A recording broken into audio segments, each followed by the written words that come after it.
கோவையில் கல்லூரி மாணவி கூட்டுப்பாலியல் வன்கொடுமை செய்யப்பட்ட சம்பவத்தில் தொடர்புடைய 3 பேரை தனிப்படை போலீசார் துப்பாக்கியால் காலில் சுட்டு பிடித்தனர். பிடிபட்ட 3 பேரும் கோவை அரசு மருத்துவமனையில் சிகிச்சைக்காக அனுமதிக்கப்பட்டனர். போலீசார் மேற்கொண்ட விசாரணையில் இந்த 3 பேரும் சிவகங்கை மாவட்டத்தைச் சேர்ந்தவர்கள் என்பதும் இருகூர் பகுதியில் வீடு எடுத்து கட்டிட வேலை பார்த்து வருவதும் தெரியவந்தது.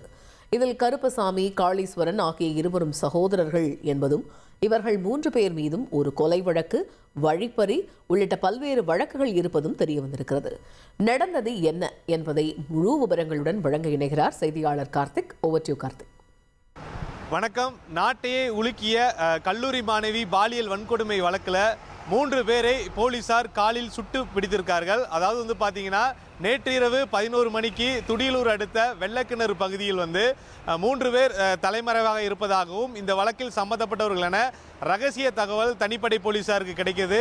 தனிப்படை போலீசார் அங்கு நேரடியாக சென்று அவர்களை பிடிக்க முயல்கிறார்கள். ஆனால் அப்போதும் அவர்கள் கொடூரமான ஆயுதங்களை வைத்து காவல்துறையை தாக்குகிறார்கள். காவல்துறை அவர்களிடமிருந்து தப்பிப்பதற்காக அந்த 3 பேரை போலீசார் சுடுகிறார்கள். அதில் 2 நபர்களுக்கு 2 கால்களிலுமே முட்டிக்கு கீழ் சுட்டு பிடிச்சிருக்காங்க. ஒரு நபருக்கு மட்டும் ஒரு காலில் மட்டும் சுட்டு பிடிச்சிருக்காங்க. சந்திரசேகர் என்ற தலைமை காவலர் மணிக்கட்டில் காயம் ஏற்பட்டு அரசு மருத்துவமனையில் சிகிச்சை பெற்று வருகிறார்கள். இந்த 3 நபர்களும் கோவை அரசு மருத்துவமனையில் சிகிச்சைக்கு அனுமதிக்கப்பட்டிருக்கிறார்கள். இந்த 3 நபர்கள் யார் அப்படின்னு சொல்லி பார்க்கும்போது அவர்களுடைய பின்னணி மிகப்பெரிய ஒரு அதிர்ச்சியை ஏற்படுத்திய ஒரு வழக்காக இருக்கு. காரணம் பார்த்தீங்கன்னா 3 பேருக்கும் பின்னாடி பல குற்ற வழக்குகள் பதிவாகி இருக்கு. குறிப்பாக கொலை, கொள்ளை மற்றும் வழிப்பறி இது போன்ற வழக்குகள் பதியப்பட்டிருக்கு. கோவையிலேயே கடந்த 2021ஆம் ஆண்டு கிணத்துக்கடவு பகுதியில் டாஸ்மாகில் 2 கொலை செய்யப்பட்ட வழக்கில் 2 பேர் சம்மந்தப்பட்டிருக்காங்க. அப்படி இந்த 3 பேர் யார் என்று போலீசார் கொடுத்த முக்கியமான தகவல் என்னென்று பார்த்தீங்கன்னா, சிவகங்கை மாவட்டத்தைச் சேர்ந்த சதீஷ் மற்றும் கார்த்திக், அது மட்டும் இல்லாமல் மதுரையைச் சேர்ந்த குணா, இந்த 3 பேர் தான் இந்த பாலியல் வன்கொடுமை வழக்கில் முக்கியமாக தேடப்பட்டு வந்த குற்றவாளிகளாக போலீசார் பிடிச்சிருக்காங்க.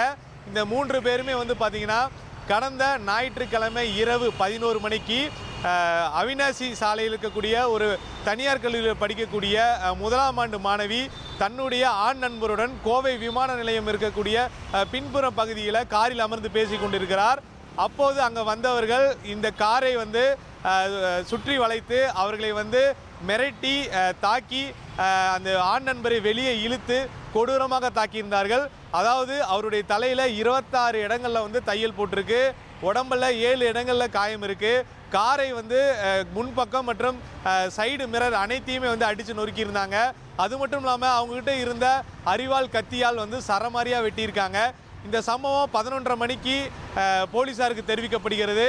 தெரிவிப்பதற்கு முன்பே அந்த காரில் இருந்த அந்த கல்லூரி மாணவியை 3 பேரும் சுமார் 1.5 கிலோமீட்டர் காட்டுப்பகுதிக்கு, அதாவது அவினாசி சாலையில் இருக்கக்கூடிய மிக முக்கியமான 3 கல்லூரியுடைய பின்பக்கத்தில் இருக்கக்கூடிய அந்த புதர் மாண்டி இருக்கக்கூடிய அந்த பகுதிக்கு அந்த மாணவியை அழைத்து சென்று அதிகாலை 4 மணி வரைக்கும் வைத்து அந்த மாணவியை கொடுமைப்படுத்தியிருக்கார்கள்.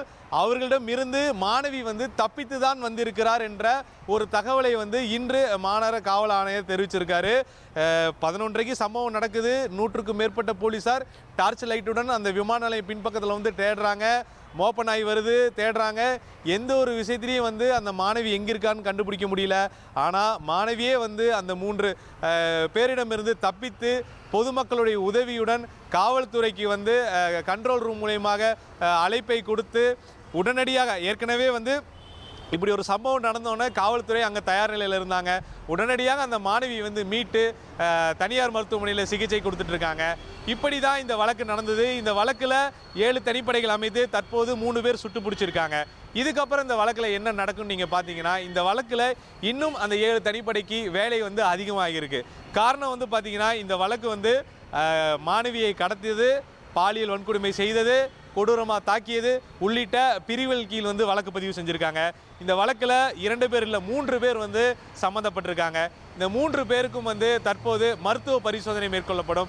ஏற்கனவே பாதிக்கப்பட்ட மாணவிக்கு அரசு மருத்துவமனையில் மருத்துவ பரிசோதனை மேற்கொள்ளப்பட்டிருக்கு. பாதிக்கப்பட்ட அந்த ஆண் நண்பர் அரசு மருத்துவமனையில் சிகிச்சை பெற்றுருக்கார். அறிவியல் பூர்வமான ஆதாரங்களை காவல்துறை திரட்டுவார்கள். காரணம் பாலியல் வழக்கு என்பதால் இதை வந்து காவல்துறை கட்டாயம் செய்ய வேண்டும். அப்போதுதான் இந்த வழக்கு ஒரு தீர்வை நோக்கி செல்லும் என்று கூறப்படுகிறது. அப்படி இருக்கும் பட்சத்தில் பாதிக்கப்பட்ட மாணவி, அதுக்கப்புறம் இந்த 3 பேர், இவங்களை வந்து அடையாளப்படுத்துதல் அப்படிங்கிற ஒரு முக்கியமான இந்த வழக்கில் விஷயம் இருக்குது. இவங்க வந்து பார்த்தீங்கன்னா இந்த பாதிக்கப்பட்ட மாணவியோ இல்லை அந்த ஆண் நண்பரோ இந்த 3 பேர் தான் எங்களை வந்து கொலைவெறி தாக்குதல் நடத்தினாங்க, என்னை பாலியல் வன்கொடுமை செய்தார்கள் என்று இவங்களை வந்து அடையாளம் காட்டணும். அந்த வேலை வந்து அடுத்த கட்டமாக காவல்துறை இறங்க இருக்காங்க. இதற்கு வந்து பார்த்தீங்கன்னா இவங்க ஏற்கனவே இந்த 3 பேருக்கு வந்து காலில் வந்து குண்டு பாய்ந்து அரசு மருத்துவ சிகிச்சை இருக்காங்க. நீதிமன்றத்தை நாடி 1 வாரம் இவர்களை வந்து காவலில் எடுத்து விசாரிக்க காவல்துறை திட்டமிட்டிருக்காங்க. அப்படி அவங்கள வந்து காவல் எடுத்து விசாரிக்கும் போது தான் முதல்ல இவங்கள்ட்ட வந்து இந்த 3 பேர் தான் பண்ணாங்களா, என்ன பண்ணாங்க, எங்கே அடித்தார்கள், எப்படி வந்து இவர்கள் நடந்து கொண்டார்கள் என்ற விஷயத்தை பாதிக்கப்பட்டவர் வந்து உறுதிப்படுத்திய பின்பு சம்பவம் நடைபெற்ற இடம், அதாவது வந்து மாணவி வந்து பாலியல் வன்கொடுமை செய்யப்பட்ட இடம், அதே போன்று கார் உடைக்கப்பட்ட இடத்துக்கு இவர்கள் அழைத்து சென்று நீங்கள் எந்த பகுதியிலிருந்து வந்தீர்கள், என்ன செஞ்சீங்க அப்படிங்கிறத வீடியோ ஆதாரத்துடன் வந்து அதை வந்து நடித்து காண்பித்து அதை பதிவு செய்வார்கள். அதன் பின்பு இதில் முக்கியமாக நேற்று இரவு வந்து பார்த்தீங்கன்னா இந்த 3 பேரும் வந்து துடியலூர் அடுத்த வெள்ளக்கிணறு பகுதியில் சுட்டு பிடிச்சாங்க. அங்கே வந்து நீங்கள் அந்த இடத்துல என்ன பண்ணீங்க, காவல்துறை எதனால் வந்து உங்களை சுட முடிவு பண்ணாங்க, உங்களை ஏன் சுட்டாங்க, அந்த விஷயத்தையும் வீடியோவாகவும் எழுத்துப்பூர்வமாகவும் அங்கே இருக்கக்கூடிய புகைப்படங்களுடன் ஆதாரமாக வந்து பதிவு செய்வாங்க. இதை தனிப்படைகள் வந்து ஒவ்வொன்றாக ஒரு பக்கம் வேலை செஞ்சுட்டு இருப்பாங்க. அது மட்டும் இல்லாமல் ஏற்கனவே இந்த சம்பவம் நடந்தப்போ தடவியல் குழுவினர் அந்தந்த பகுதியில் இருக்கக்கூடிய கைரேகை ஆதாரங்கள், இரத்த மாதிரிகள் அதை வந்து சேகரிச்சிருக்காங்க. இது எல்லாமே வந்து ஏற்கனவே இந்த சேகரிக்கப்பட்ட விவரங்கள் தற்போது இந்த வழக்கில் அடுத்த கட்டமாக இப்போ விசாரணை நடத்தக்கூடிய விவரங்கள் அனைத்தையுமே ஒன்றிணைத்து இந்த 3 பேர் தான் இந்த மாணவியை வந்து கூட்டு பாலியல் வன்கொடுமை செய்தது என்பதை காவல்துறை வந்து உறுதி செய்யப்பட்டால் அடுத்த கட்டமாக நீதிமன்றத்தில் குற்றப்பத்திரிகை தாக்கல் செய்து இவர்கள் மீதான நடவடிக்கையை வந்து உறுதிப்படுத்துவாங்க காவல்துறை. இப்படியாக சென்று கொண்டிருக்கும் போது மாநகர காவல் ஆணையர் சரவண சுந்தர் இன்று 1 மணி நேரம் செய்தியாளரை சந்தித்தார். அப்போது இந்த வழக்குடைய பின்னணி, இந்த வழக்கில் சம்பந்தப்பட்டவர்கள் பின்னணியை வந்து தெரிவித்தார். அதில் குறிப்பாக வந்து பார்த்தீங்கன்னா 11:30க்கு மாணவியை வந்து அந்த சம்பவம் நடந்த இடத்துக்கு காவல்துறை ரீச் ஆகுது. ஆனால் அதிகாலை 4 மணி வரைக்கும் அந்த பகுதியில் வந்து நாங்கள் அந்த மாணவியை வந்து மீட்க முடியல. ஏன்னு சொல்லி கேட்டால் அந்த பகுதியில் வந்து மின் விளக்குகள் இல்லை, சிசிடிவி கேமராக்கள் இல்லை, அடிப்படை வசதிகள் இல்லாதனால டார்ச் லைட்டை வைத்து அங்கே இருக்கக்கூடிய பல ஏக்கர் இடத்த வந்து நாங்கள் தேடி பார்த்தோம், ஆனால் கிடைக்கல. ஆனால் இந்த குற்றவாளிகள் வந்து என்ன பண்ணியிருக்காங்கன்னா அந்த கல்லூரிக்கு கூடிய, அதாவது அவினாசி சாலையில் இருக்கக்கூடிய தனியார் மற்றும் அரசு கல்லூரிகளுக்கு பின்னாடி இருக்கக்கூடிய ஒரு பெரிய சுவருக்கு இருக்கக்கூடிய அந்த புதரில் கொண்டு வந்து இந்த மாணவியை வந்து அடைச்சி வச்சு பாலியல் வன்கொடுமை செஞ்சுருக்காங்க. அங்கிருந்து இந்த மாணவி தைரியமாக இவர்களிடமிருந்து தப்பித்து இந்த பிரச்சனையை வந்து வெளிப்படுத்த வேண்டும் என்று தைரியமாக வந்து இந்த பிரச்சனையை வந்து வெளிப்படுத்தியிருக்கிறார். காவல்துறையும் அவருக்கு வந்து உடனடியாக உதவி செஞ்சு சிகிச்சை வழங்கிட்டு இருக்காங்க. இப்படி தான் இந்த சம்பவம் நடந்ததுன்னு அவர் ஒரு தகவலை சொன்னார். அதை தாண்டி வந்து பார்த்தீங்கன்னா 2 பேருமே, அதாவது பாதிக்கப்பட்ட ஆண் நண்பரும் சரி மாணவியும் சரி 2 பேரும் நலமாக இருக்கிறார்கள் என்ற ஒரு தகவலையும் குறிப்பிட்டார். மேலும் இவர்களுக்கு 2 பேர்த்துக்கும் வந்து மனநலம், அதாவது இந்த பிரச்சனையிலிருந்து மீண்டு வருவதற்கான மனநலம் குறித்தான ஆலோசனைகளும் பயிற்சிகளும் வழங்குவதற்கான பணிகள் வந்து தொடங்கி இருப்பதாகவும் தெரிவித்திருக்கிறார். ஒரு பக்கம் வந்து இவர்களை வந்து தெம்புட்டி இந்த பாதிக்கப்பட்டவர்களுக்கான நியாயத்தை பெற்றுக் கொடுக்க காவல்துறை போராடி கொண்டுட்டு இருக்கு. அதே சமயம் கோவையில் மற்றும் இன்று பல்வேறு இடங்களில் வந்து இந்த சம்பவத்தை கண்டித்து போராட்டங்கள் நடத்தப்பட்டது. குறிப்பாக அதிமுக சார்பில் வந்து செஞ்சிலுவை சங்கம் சார்பாக இடத்துல வந்து முன்னாள் அமைச்சர் வளர்மதி சார்பில் 500க்கும் மேற்பட்டவர் வந்து ஒரு கண்டன ஆர்ப்பாட்டத்தை நடத்தினாங்க. அதே மாதிரி தமிழக வெற்றி கழகத்தைச் சேர்ந்த கோவை மாவட்டத்தை சேர்ந்த முக்கியமான மாவட்ட செயலர் அனைவரும் சேர்ந்து அவர்களும் ஒரு 300க்கும் மேற்பட்டவர்கள் இந்த பகுதியில் ஒரு கண்டன ஆர்ப்பாட்டத்தை பதிவு செஞ்சாங்க.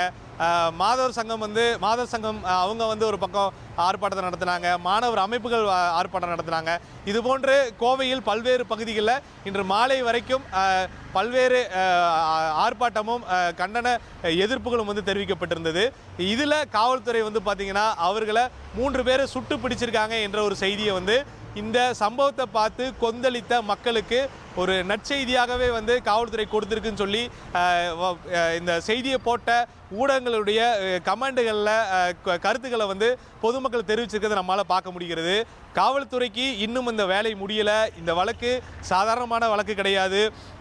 ஒரு கல்லூரி மாணவியை 3 பேர் தைரியமாக கடத்தி சென்று 1 மணி நேரம் இல்லை, கிட்டத்தட்ட 4 மணி நேரம் வந்து அந்த மாணவி வந்து அந்த ஒரு இடத்துல கட்டுப்படுத்தி பாலியல் வன்கொடுமை செஞ்சுருக்காங்க. இந்த சம்பவத்தை காவல்துறை மிக துல்லியமாக விசாரித்து அவர்களை வந்து கைது செஞ்சுருக்காங்க. இந்த கைது நடவடிக்கை எப்படி இருக்குன்னு பார்த்தீங்கன்னா, இந்த 3 பேரை எப்படி பிடிச்சாங்க அப்படிங்கிற ஒரு சந்தேகம் அனைவருக்கும் இருக்குது. காவல்துறை வந்து இந்த சம்பவத்தை முதல்ல தொடங்கும் போது அந்த ஏற்கனவே வந்து இந்த வழக்கில் முக்கியமாக இருக்கிறது அந்த ஆண் நண்பருடைய கார். அந்த கார் பக்கத்திலே வந்து பார்த்தீங்கன்னா ஒரு எக்ஸல் 2 வீலர் இருக்குது. அந்த 2 வீலர் வந்து யாரோடையது, அதை தொடங்கி தான் காவல்துறை வந்து வழக்கு தீவிரப்படுத்துகிறாங்க. அப்படி விசாரிக்கும் போது இந்த வாகனம் வந்து இருகூர் பகுதியை சேர்ந்தது, இங்கே இருக்க இந்த பகுதியிலேருந்து தான் வந்திருக்கு அப்படின்னு சொல்லிட்டு உறுதிப்படுத்துகிறாங்க. அது எப்படி உறுதிப்படுத்துகிறாங்க அப்படின்னா, இருகூர், சிங்கநல்லூர், பீளமேடு, விமான நிலையம் உள்ளிட்ட 300க்கும் மேற்பட்ட இடங்களில் இருக்கக்கூடிய சிசிடிவி கேமரா கூடிய காட்சிகளை தனிப்படை எடுக்கிறாங்க. அதில் 100க்கும் மேற்பட்ட கேமராக்கள் வேலை செய்யலை, காட்சிகள் இல்லை. ஆனால் அதையும் தாண்டி எடுக்கப்பட்ட காட்சிகளின் அடிப்படையில் அந்த வண்டியை ஓட்டிட்டு வந்தது, அதே சமயம் அந்த வண்டியை ஓட்டாமல் 3 பேர் அவசரமாக நடந்து சென்றது, இந்த விஷயங்களை காவல்துறை உன்னிப்பாக கவனிக்கிறாங்க. அதுக்கப்புறம் செல்போன் எண்களை கவனிக்கிறாங்க. இதையெல்லாம் வைத்து போலீஸார் வந்து இந்த நபர்களை உறுதி செய்து இவர்கள் ரகசியமாக இருந்த இடத்த தனிப்படை கண்டறிஞ்சு தான் கைது செஞ்சுருக்காங்க. அது மட்டும் இல்லாமல் பாதிக்கப்பட்டவர்களுடைய செல்ஃபோனை, அதாவது ஐஃபோனை வந்து இவங்களை எடுத்து சென்றிருப்பதாகவும் அதுவும் பறிமுதல் செய்யப்பட்டிருப்பதாக கூறப்பட்டிருக்கு. இப்படியாக இந்த வழக்கு வந்து ஒவ்வொரு தனிப்படையும் ஒவ்வொரு கோணங்களில் விசாரித்து 24 மணி நேரத்தில் இந்த 3 பேரை வந்து கைது செஞ்சுருக்காங்க. காவல்துறையை தாக்கியிருக்காங்க. 2 வழக்காக இது வந்து பதியப்பட்டிருக்கு. அது மட்டும் இல்லாமல் இனி கூடுதலான வழக்குகளும் பதிய வாய்ப்பு இருக்குன்னு காவல்துறை சொல்கிறாங்க. ஏற்கனவே பெண்ணை கடத்தியது, பாலியல் வன்கொடுமை செய்தது, கொடூரமாக தாக்கியது ஒரு வழக்கு, காவல்துறையை தாக்கியது ஒரு வழக்கு. அது மட்டும் இல்லாமல் இவர்கள் வேறு ஏதாவது இந்த சம்பவத்திலிருந்து தப்பிக்கிறதுக்கு வேறு ஏதாவது குற்றச்சம்பவங்களில் ஈடுபட்டாங்களா என்பதை கண்டறிவதற்கு ஒரு வழக்கு என்பது இருக்குன்னு சொல்லியிருக்காங்க. மாநகர காவல் ஆணையர் சொல்ல போது கூட ஒரு வாகனத்தை இவர்கள் திருடி வந்தார்கள் என்று மேற்கோள் காட்டினார்.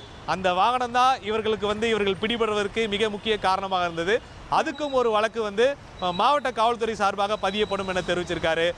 இந்த சம்பவம் தொடர்பாக பல்வேறு கேள்விகள் இருந்தது. 24 மணி நேரத்தில் காவல்துறை இது தொடர்பாக ஒரு வார்த்தை.